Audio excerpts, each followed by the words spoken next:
Olá, seja bem-vindo. Começa agora mais um Tribuna Unitoledo, seu canal universitário de comunicação jurídica. Nesta edição nós vamos falar sobre organizações sociais como substituto do Estado nos serviços públicos e a Constituição Federal. E para falar com a gente sobre esse assunto está o professor de graduação, mestrado e doutorado da UEMP, professor Hilton Garcia da Costa. Seja muito bem-vindo. É um prazer recebê-lo em nosso programa. Obrigado. A lei de licitações se aplica às organizações sociais? Esse é um tema muito importante e interessante. Realmente a lei de licitação se aplica também às organizações sociais. Ocorre que existe uma crítica atual à lei de licitações, porque ela é dos anos 90 e para efeito dos municípios, Estado e União, os atuais valores que se estabelecem na lei de licitação, para carta convite, para pregão, para a aplicação da lei, ele está muito reduzido, está defasado, mas ninguém tem coragem, politicamente, o Congresso, de alterar esses valores para um valor mais razoável por conta de que aparentaria uma eventual facilitação, especialmente nesse momento que o país está vivendo, de corrupção. Porque aumentando o valor, em tese, seria mais fácil fazer a licitação. Ocorre que os valores são tão reduzidos que já está na hora do Congresso cuidar de fazer uma atualização nesses valores para que haja a possibilidade de licitações, porque, por exemplo, carta convite para R$8 mil, que é um dos limites, 8, depois 80 mil, é um valor que praticamente inviabiliza qualquer tipo de licitação. E, além disso, um processo licitatório, ele demanda de uma série de procedimentos, de ter o leiloeiro, o pregoeiro, o leiloeiro, uma série de questões que torna lento o próprio processo de licitação. Então, primeiro, é necessário fazer licitação, é necessário ter um controle estatal, é necessário ter um controle do Tribunal de Contas, é necessário ter os controles internos, que são quem faz a verificação se as licitações estão em ordem, mas especialmente é necessário que se adeque à realidade atual. Certo. Como está a nomeação dos ministros para o STF?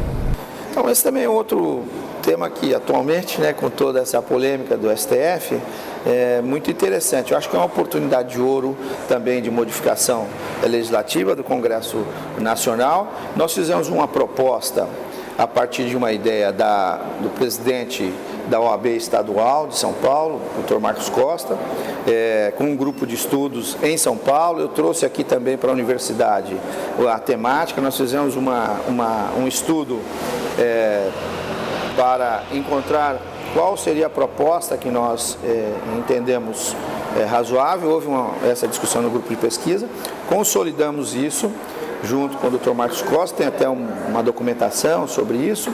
Foi feito um mandado para o Conselho, para a OAB Federal, e há uma proposta de alteração. Basicamente, o que nós propunhamos, que a lei ficou um pouquinho próxima, aproveitou um pouco do que a lei o projeto de lei que está em tramitação, está numa fase bastante avançada. A proposta que nós fizemos, a grosso modo, é parecida com o sistema alemão, onde seriam 11 ministros, com nomeação para cada segmento. Então teríamos 2 ministros, por exemplo, indicados pela magistratura, 2 pelo MP, 2 pela OAB, e assim chegando aos 11, de tal forma que cada ano fosse entrando um e saindo outro.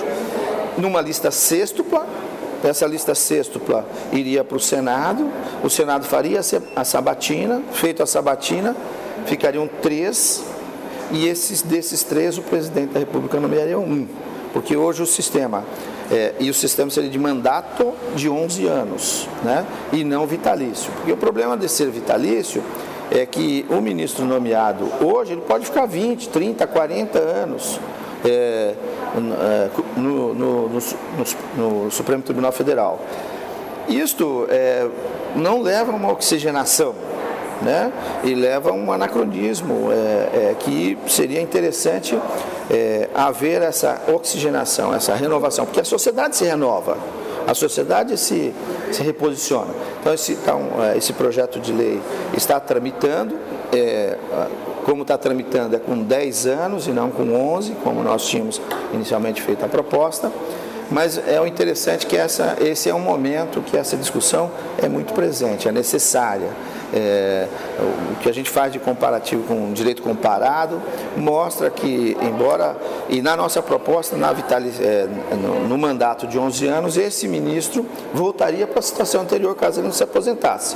Então, se ele fosse nomeado sendo juiz de primeiro grau, terminou o mandato, ele voltaria para o primeiro grau. Se ele fosse do Tribunal de Justiça, ele voltaria para o Tribunal de Justiça. Então, ele voltaria para a posição anterior. Até para ele também cumprir as próprias decisões que ele mesmo adotou.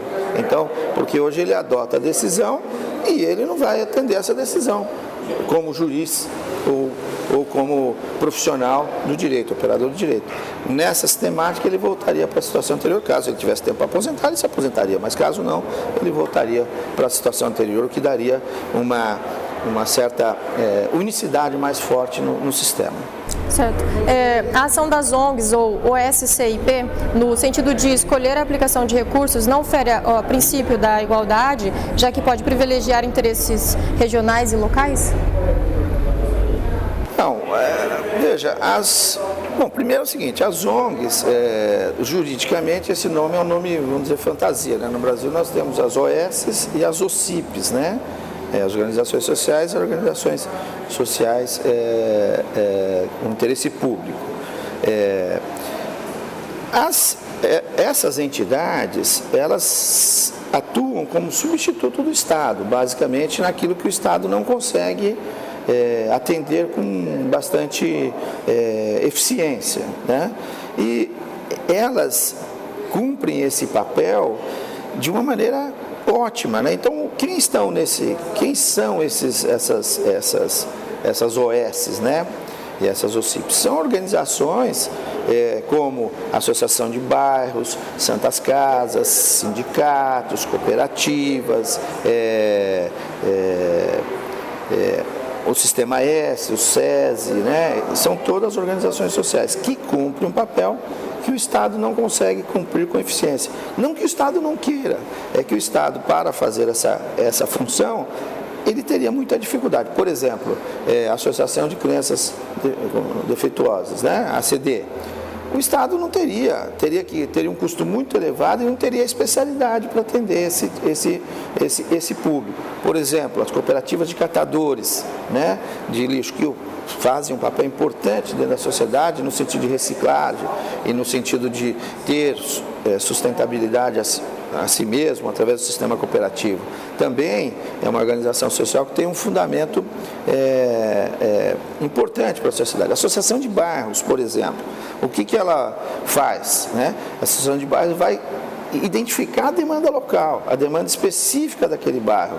E nisso ela está fazendo o quê? O interesse público. Ela está buscando o interesse público, ela está buscando o bem comum, ela está buscando o bem da sociedade. Porque se uma associação de bairro cuida, por exemplo, seja do arruamento, seja do sistema de esgoto que não está cuidado, fazendo essa demanda junto à municipalidade, ou organizando, por exemplo, o sistema de segurança daquele bairro, com o sistema de informações junto com a polícia, né? Essa associação de bairro está cumprindo um papel fundamental no sentido de dar dignidade à pessoa humana, no sentido de fazer o bem para todos, fazer o bem comum. Então, eu entendo que o Estado, por mais que ele tenha boa vontade, e muitas vezes tem, às vezes não podemos, né? Mas as organizações sociais hoje suprem essa demanda e inclusive fazem ações cobrando do Estado a sua atitude, né? Você tem, né, internacionalmente grandes organizações sociais como Greenpeace, que cuida aí da questão ambiental, mas você tem nacionalmente observatórios, que são também entidades que ficam verificando como que o Estado atua em termos de licitação ou em outras ações que o Estado faz, ou o município, a União, né? E temos outras organizações que cuidam, por exemplo, de direitos dos animais, cuidam do meio ambiente. Seria difícil, por exemplo, embora, por exemplo, você tenha no município a área de zoonose, mas não tem uma pessoa que cuidaria de maltrato aos animais especificamente. As organizações sociais, então, cumprem esse papel de substituto do Estado, trazendo o que a gente chamaria de bem comum e o bem para a sociedade como um todo. Qual o objeto de terceirização da saúde? As OS, mão de obra, insumos, tratamentos? Na área da saúde, as OS elas são amplas, tem vários modelos. Houve uma crítica em São Paulo, por um acaso, teve uma época que teve algumas OS cuidando da saúde, houve uma polêmica muito forte se estava sendo conduzido corretamente ou não corretamente. De qualquer forma, por exemplo, as Santas Casas são OS.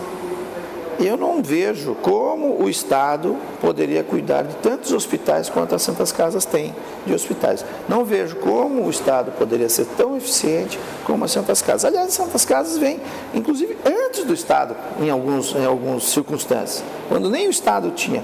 Por quê? Porque é uma ação humanitária, é uma questão de direitos humanos.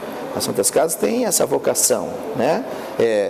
O que pode se discutir é se a gestão dessas OS de saúde são eficientes ou não, se estão usando os recursos corretamente ou não, mas que elas são necessárias e que elas conseguem atender uma demanda social que o poder público não consegue, isso não há nenhuma dúvida, não há nenhuma dúvida.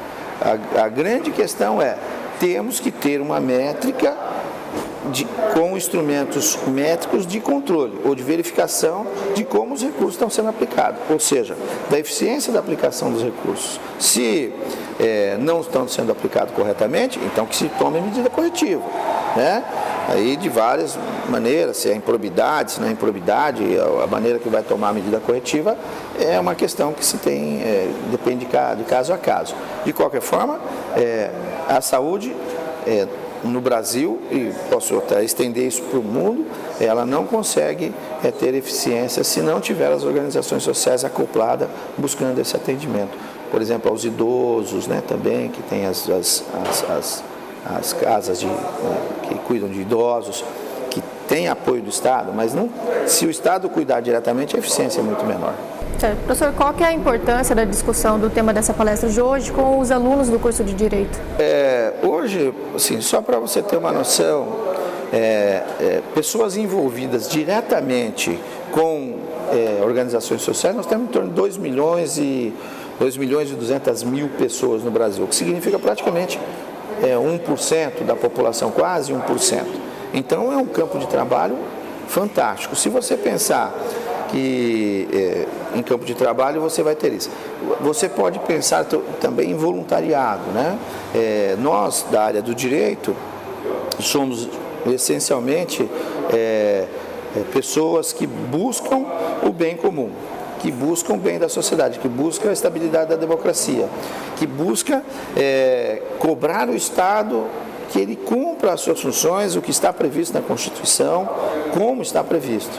Então, a área do direito é uma área essencial para que a gente possa contribuir para a sociedade. Eu costumo dizer assim, é uma frase que tem nos livros do grupo de pesquisa que a gente tem lá na universidade, né?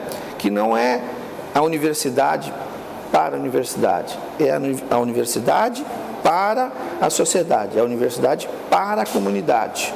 Então, ao dizer que a universidade para a sociedade é a universidade para a comunidade, quer dizer que, especialmente nós do direito, temos uma obrigação maior com a sociedade de cobrar, porque nós temos esse conhecimento legal que permite uma cobrança qualificada do agente público de que ele faça o melhor por nós, pela sociedade, pelo povo, pela saúde, pela educação, pelo transporte, por todos os serviços públicos que estão postos. E que eles façam isso de uma maneira adequada, com uma gestão, com controles, com eficiência, com universalidade, com os princípios do serviço público que estão previstos na Constituição, artigo 37. Quer dizer, então eu entendo que os operadores do direito, quem está envolvido na área de direito, são os mais comprometidos em buscar atender esse princípio de universidade para a sociedade, universidade para a comunidade. Professor, muito obrigado pela sua participação. Obrigado. Para rever essa e outras edições, acesse o nosso canal no YouTube e nos acompanhe em nossas redes sociais. Você pode entrar em contato com a nossa produção através do endereço de e-mail que aparece aí na sua tela. O Tribuna Unitoledo fica por aqui e até a próxima.